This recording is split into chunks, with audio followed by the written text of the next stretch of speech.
नमस्कार दोस्तों, this is C Ashwini Rastogi.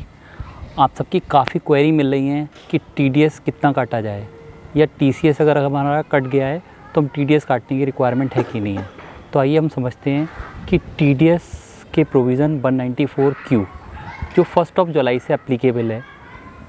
अगर आप बायर हैं, आपकी टर्नओवर 10 करोड़ से ऊपर है और आप इस करंट ईयर में 50 लाख से ऊपर की परचेज़ कर रहे हैं, तो आपकी लायबिलिटी है कि टीडीएस डिडक्ट करें और 0.1% का टीडीएस डिडक्ट करना है आपको आरटीजीएस करते समय।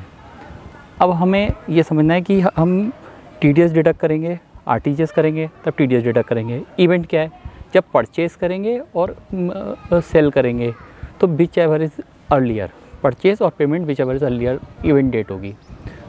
50 लाख तक की एग्जम्पशन मिलेगी। 50 लाख दैट मीन्स कि अगर आपने 40 लाख रुपए तक की परचेज़ कर ली, अब 20 की कर रहे हैं, तो 60 लाख रुपए पे टीडीएस एप्लीकेबल नहीं होगा, केवल 10 लाख पे एप्लीकेबल होगा। तो इंटर पहले समझते हैं सेक्शन 194OQ206C1H। तो इसमें ये कहता है कि जो पहले सेक्शन हो उस पर हमें टीडीएस डिडक्ट करना है, यानी 194Q में टीडीएस कटेगा, 206C1H में टीसीएस नहीं कटेगा। तो आप 4 सिनेरियो हो सकते हैं। आपकी टर्नओवर भी 10 करोड़ से ऊपर है, सेलर की टर्नओवर भी 10 करोड़ से ऊपर है, तो बायर टीडीएस काटेगा, सेलर टीसीएस नहीं काटेगा। अब अनदर सिचुएशन हो सकती है, आपकी टर्नओवर 10 करोड़ से ऊपर है और सेलर की टर्नओवर 10 करोड़ से नीचे है, तो टीडीएस ही कटेगा, टीसीएस कटने का सवाल ही नहीं है। अब ये सिनेरियो है कि सेलर की टर्नओवर 10 करोड़ से ऊपर है, आपकी टर्नओवर 10 करोड़ से कम है, तो आप पे तो टीडीएस के प्रोविज़न एप्लीकेबल हुए ही नहीं। जैसे ही पहले से टीसीएस कटता आ रहा था, अब भी कटता रहेगा। और अगर ये सिनेरियो रहता है कि दोनों की टर्नओवर, बायर और सेलर की टर्नओवर 10 करोड़ से कम है, तो there is no requirement for TDS TCS. तो यहाँ पर ये बात क्लियर हो गई कि आपको टीडीएस काटना है।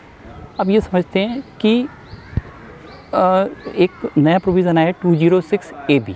206AB में ये रिक्वायरमेंट है, अगर जिसका आप टीडीएस डिडक्ट कर रहे हैं वो टीडीएस डिडक्टी है, उसका नॉन फाइलर है, अपनी आईटीआर फाइल ही नहीं करता, तो उस वाले केस में आपको हायर रेट एप्लीकेबल होगा। तो ये नहीं है कि आपको कोई डिडक्शन के लिए डिक्लेरेशन लेनी है कि आप आईटीआर फाइल करते हैं या नहीं करते। आपको तो सिंपल report.inside.gov.in पे रजिस्टर करना है अपना टैन नंबर, वहाँ पर आपको उसका पैन नंबर डाल के चेक करना है कि 206AB एप्लीकेबल हो गया। अगर हो गया तो 5% काटो, अदरवाइज़ नॉर्मल रेट काटो। तो अगर इस वाले केस में 206CCA एप्लीकेबल होता है टीसीएस के केस में, तो ये 5% नहीं है, यहाँ पर 1% है। दैट मीन्स कि सेलर जो है टीसीएस जो कलेक्ट करेगा 0.1% नॉर्मली कलेक्ट करता है। अगर आप नॉन फाइलर हो, बायर नॉन फाइलर है और सेलर उसका टीसीएस डिडक्ट कर रहा है, तो उसमें वो 5% की एप्लीकेबिलिटी नहीं है, 1% की एप्लीकेबिलिटी है। तो समराइज़ कर देते हैं, 194Q में 0.1% टीडीएस रिक्वायर्ड है। किसको? जिसकी 10 करोड़ से ऊपर की टर्नओवर है, 50 लाख रुपए से ऊपर परचेज़ कर रहा है, तो 50 लाख रुपए की बेसिक एग्जम्पशन लिमिट मिलेगी। 206C1H में टीसीएस रिक्वायर्ड है। वो टीसीएस कब रिक्वायर्ड है? जब आपकी टर्नओवर 10 करोड़ से ऊपर है, आप 50 लाख रुपए से ऊपर की पेमेंट ले रहे हो अगेंस्ट सेल कंसिडरेशन, तो आपको टीसीएस टीसीएस कलेक्ट करना है। तो उस वाले केस में भी 50 लाख रुपीज़ तक का एग्जम्पशन है। अब एक नए प्रोविज़न ये आया 206AB। 206AB में हायर रेट एप्लीकेबल होता है। हायर रेट तब एप्लीकेबल है कि सामने वाला जिसका आप टीडीएस डिडक्ट कर रहे हैं वो नॉन फाइलर है, वो अपनी 2 साल की आईटीआर फाइल नहीं करता और 50,000 रुपीज़ का उसका टीडीएस टीसीएस है। तो इस वाले केस में आपको 5% हायर रेट डिडक्ट करना है। उसके लिए आपको कोई डिक्लेरेशन की रिक्वायरमेंट नहीं है, आप सिंपली report.inside.gov.in गवर्नमेंट का एक पोर्टल है, उस पर उसका टैन नंबर डाल के चेक कर लीजिए कि वो नॉन फाइलर है, यानी 206AB एप्लीकेबल हो गया तो हायर रेट एप्लीकेबल होगा। टीसीएस के केस में तो 1% है और टीडीएस के केस में 5% है।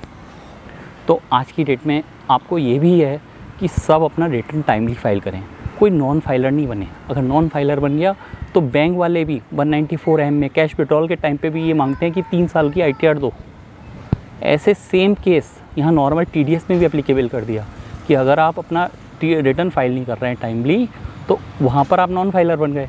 तो भैया अपना रिटर्न टाइमली फाइल करो। हम तो भाई अब की बार 1 जनवरी का नया साल सेलिब्रेट करेंगे अपने ऑफिस में, क्योंकि नॉर्मली केस में क्या होता था, जनवरी फरवरी मार्च में हमारे यहाँ ITR की ड्यू डेट होती थी। अब तो गवर्नमेंट ने वो ड्यू डेट घटा के भी 31 दिसंबर कर दी है। ना तो बिलेटेड रिटर्न फाइल होंगे, ना रिवाइज रिटर्न फाइल होंगे, तो इसकी समय सीमा भी 31 दिसंबर रहेगी। अब ये समझते हैं कि अगर 31 दिसंबर तक रिटर्न फाइल नहीं किया तो क्या होगा, तो कभी रिटर्न ही फाइल नहीं होगा। This is the legal requirement. तो 31 दिसंबर ध्यान रखिए, अपना रिटर्न फाइल कीजिए टाइमली। और वैसे तो मैं कहूँ टाइमली फाइल कीजिए। अगर 31 जुलाई है, ऑल्दो ये कोविड की वजह से गवर्नमेंट ने इस ड्यू डेट को बढ़ा दिया है, उस डेट तक आप ड्यू डेट तक रिटर्न फाइल कीजिए, क्योंकि अदरवाइज़ लेट फीस लगती है 5,000 और 10,000 की। अगर 5 लाख रुपए तक की इनकम है तो 1,000 की लगती है। तो होप सो ये वीडियो बहुत छोटी आपको कंसाइजली समझ में आ जाएगी, और इससे आसान कोई चीज़ नहीं हो सकती। आपको फिर भी कोई क्वेरी लगती है, you can reach out me. Okay, thank you.